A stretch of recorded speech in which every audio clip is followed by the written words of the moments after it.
Hi, this is Rio reporting for News at Mother Brown outside West Ham United's Rush Green training complex. Earlier today, a delegation from Hampshire United stood on this very spot in the latest of a series of peaceful protests against the board's mismanagement. They would have been hoping to go home tonight and be buoyed by the news that we'd have a couple of signings coming in to kind of bolster our squad. Sadly, and I'm speaking just before 7 PM, it looks as this isn't going to happen. And it's going to be an incredibly frustrating transfer deadline day once again for West Ham United. It's been just over a month to the day since Grady Diangana was somewhat controversially sold from under our noses. The promise was that the money received from Grady, which is rumoured to be between £12 and £18 million, would be reinvested into the squad. So far, all we've had is a £6 million signing of Vladimir Coufal, who one could argue wouldn't have been bought if it wasn't the fact that the incredibly brittle Ryan Fredericks has suffered another injury. Diangana's sale was the latest in developments which has angered the fan base. It's not only angered the fan base, it also angered the players. Ex-players, and most notably club captain Mark Noble, took to Twitter in disgust at the sale of Grady. As it said on the club website that the money would be reinvested. It's clearly obvious that we've got a threadbare, thin squad which clearly needs bolstering. We know that David Moyes wants to bring in the centre-back. We've seen kind of fruitless and almost derogatory bids put in the likes of James Tarkowski. We saw today that Jonathan Tah of Leverkusen's turned us down. Wesley Fofana turned us down, gone to Leicester. Kaleta of Marseille turned us down. Allegedly today, Anthony Rudiger of Chelsea is the latest one to say no to West Ham.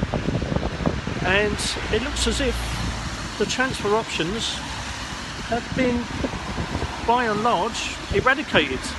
We're going to go into a window without a signing. Whilst on the pitch, the last two league performances have been incredibly promising. We've absolutely destroyed the Wolves side and the Leicester side, both European qualifiers, who have been absolutely flying the league for the last two seasons. So yes, the ability is there, but we need reinforcements.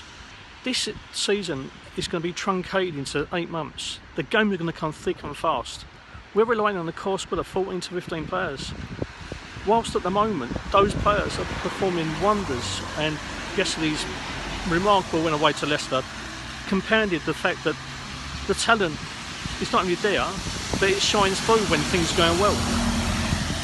But we are desperate for reinforcements.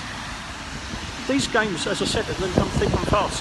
It only takes one injury, one bad suspension, and we could be completely derailed.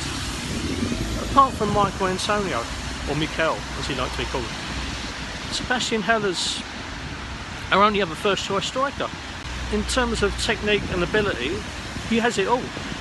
In terms of the way that we play, will he fit into the system? We're thin on the ground in midfield. And the rumours are that the likes of Felipe Anderson and Robert Snodgrass are being touted around to other clubs on bid to get them off the books. What happens if we get a spate of injuries in midfield? There doesn't seem to be any options, and this is a major worry for a club. I really do hope that we can navigate this really tricky time until the next window and actually bring in some players, but it really doesn't look likely, and this is a major worry for West Ham. I live in hope, but hope for the best part of my career supporting West Ham is all I've ever had. It's never really been backed up with any kind of delivering. I pray that by the time I get home I might actually have some positive news to bring, but I very much doubt it. From what we've been told, there is no transfers incoming today. Keep up to date with any potential news though on the KUMB website, on the Twitter feeds, and also on our YouTube channel.